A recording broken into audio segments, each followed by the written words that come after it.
دانیہ قرآن academy. یہ قرآن وہ رستہ دکھاتا ہے جو سب سے سیدھا ہے، اور مومنوں کو جو نیک عمل کرتے ہیں بشارت دیتا ہے کہ ان کے لیے اجر عظیم ہے۔ نحمده ونصلي على رسوله الكريم، اما بعد فاعوذ بالله من الشیطان الرجیم، بسم اللہ الرحمن الرحیم۔ السلام علیکم ورحمۃ اللہ وبرکاتہ۔ امید ہے آپ سب خیریت سے ہوں گے، انشاءاللہ جہاں ہوں گے ایمان اور صحت کی نعمت سے مالا مال ہوں گے۔ ہاں جی، تو آغاز کرتے ہیں ہم اپنے آج کے سبق کا دعاؤں کے ساتھ، تو چلیے شروع کرتے ہیں۔ اللہم صلی علی سیدنا و مولانا محمد وعلی آل سیدنا وعلی آل سیدنا و مولانا محمد وبارک وسلم۔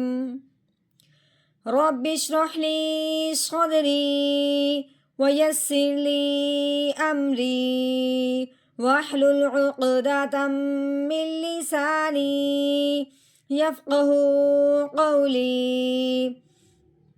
رب زدنا علما رب زدنا علما رب زدنا علما۔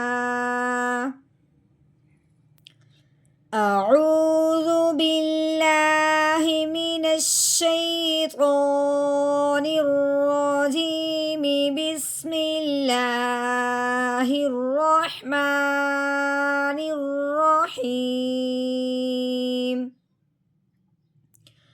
یوم یفر المرء من اخیہ۔ یوم، یہ واو ساکن لمبا ہوگا یا نہیں ہوگا یہ ہم جانتے ہیں کہ یا کے اوپر زبر لگی ہوئی ہے، آگے واو کے اوپر جزم آنے کی وجہ سے واو ساکن ہو گیا۔ جب واو ساکن ہو اور اس سے پہلے حرف پہ زبر آ جائے تو واو ساکن کو نرمی سے پڑھا جاتا ہے، کھینچ کے یا جھٹکا لگاتے ہوئے بالکل نہیں پڑھا جاتا۔ کیسے پڑھیں گے؟ یا واو زبر یو، میم کے اوپر زبر لگی ہوئی ہے، میم زبر ما، یو ما، آگے یا کے اوپر لگی ہوئی زبر، یا زبر یا، فا کے نیچے زیر، آگے رو کے اوپر تین دندوں والی شد لگی ہوئی ہے۔ ہم نے فا کو رو مشدد کے ساتھ ملانا ہے، فا رو زیر فیر، یا فیر، رو کے اوپر پیش ہے، آگے لام کے اوپر جزم آنے کی وجہ سے لام ساکن ہو گیا۔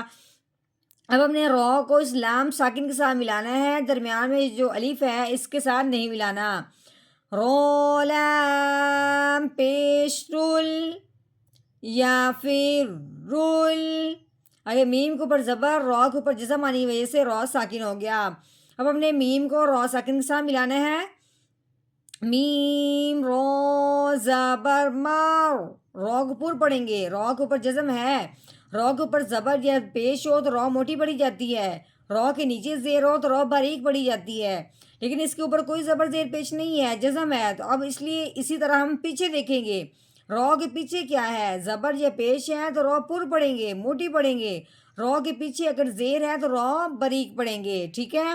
اب رو کے اوپر تو کوئی زبر پیش نہیں ہے لیکن رو کے پیچھے زبر ہے، اس لیے اب ہم نے رو کو موٹا کرنا ہے۔ میم رو زبر مار، حمزہ پیش او، مار او، آگے میم کے نیچے زیر ہے، نون ساکن ہے، نون کے اوپر جزم آ چکی ہے، نون ساکن ہو گیا۔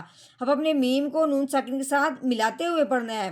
ایک بات ذہن میں رکھنی ہے کہ جب بھی نون ساکن ہو تو اگلے حرف کو ضرور دیکھا جاتا ہے کہ اگلا حرف آیا کون سا ہے، کیونکہ ہم نے اس میں حروف ہلکی ڈھونڈنا ہے۔ اگر تو حروف ہلکی میں سے کوئی حرف آ جائے، لام اور رو میں سے کوئی حرف آ جائے تو پھر نون ساکن پہ غنہ نہیں کرنا، بغیر غنے کے اظہار کے ساتھ پڑھتے ہیں۔ اب ہم نے جب دیکھا ہے تو وہ حمزہ ہے، حروف ہلکی میں سے ہے، اب ہم نے نون ساکن پہ غنہ نہیں کرنا، بغیر غنے کے پڑھنا ہے۔ کیسے؟